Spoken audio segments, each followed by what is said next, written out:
नमस्कार। मेरे channel hello बच्चों में आपका स्वागत है। आज मैं आपको बहुत ही रोचक और इंटरेस्टिंग कहानी सुनाने जा रही हूँ। ये कहानी पौराणिक है। कैसे भगवान शिव ने भी शनिदेव से हार मान ली थी। तो पौराणिक कथा के अनुसार एक बार शनिदेव भगवान शंकर के धाम हिमालय पहुँचे।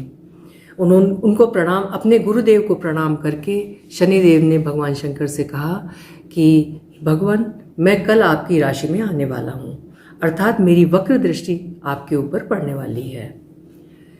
शनिदेव की बात सुनकर भगवान शंकर हतप्रभ रह गए। वो बोले, शनिदेव बताइए, आपकी वक्र दृष्टि मेरे ऊपर कितने समय तक रहेगी। शनिदेव बोले, भगवान, कल 1.25 प्रहर के लिए मेरी वक्र दृष्टि आपके ऊपर रहेगी। शनिदेव की बात सुनकर भगवान शंकर चिंतित हो गए और शनिदेव की वक्र दृष्टि से बचने के उपाय सोचने लगे। शनिदेव की वक्र दृष्टि से बचने के लिए शंकर जी ने एक उपाय सोचा। वो अपने धाम से उतरकर मृत्युलोक आए और मृत्युलोक में उन्होंने एक हाथी का रूप धारण कर लिया और 1.25 प्रहर तक के लिए उन्होंने सोचा वो हाथी के रूप में ही मृत्युलोक में अर्थात पृथ्वी पर रहेंगे। वो हाथी के रूप में करीब दिन भर पृथ्वी पर रहे। जब शाम हो गई तब उन्होंने सोचा अब तो दिन बीत चुका है और अब शनि की वक्र दृष्टि भी खत्म हो चुकी होगी। ये सोच के वो पुनः अपने धाम हिमालय कैलाश पर्वत पर लौट आए और अपने रूप में आ गए।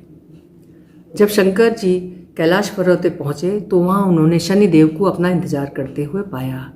शनिदेव ने उनको प्रणाम किया तो शंकर जी बहुत प्रसन्न मुद्रा में बोले, देखो, तुम्हारी वक्र दृष्टि का मेरे ऊपर कोई असर नहीं पड़ा।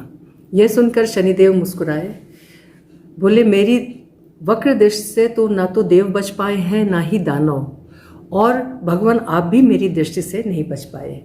यह सुनकर भगवान शंकर आश्चर्यचकित रह गए।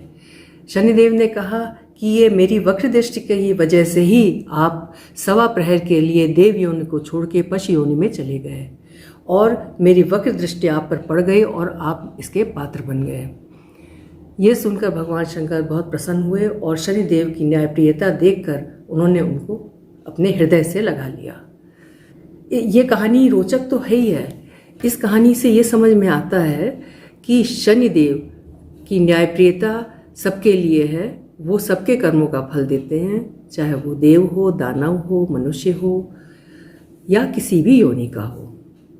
तो मुझे उम्मीद है ये कहानी आपको पसंद आई होगी। मैं फिर दूसरी कहानी के साथ आपको अगले दिन फिर मिलूँगी। Bye bye.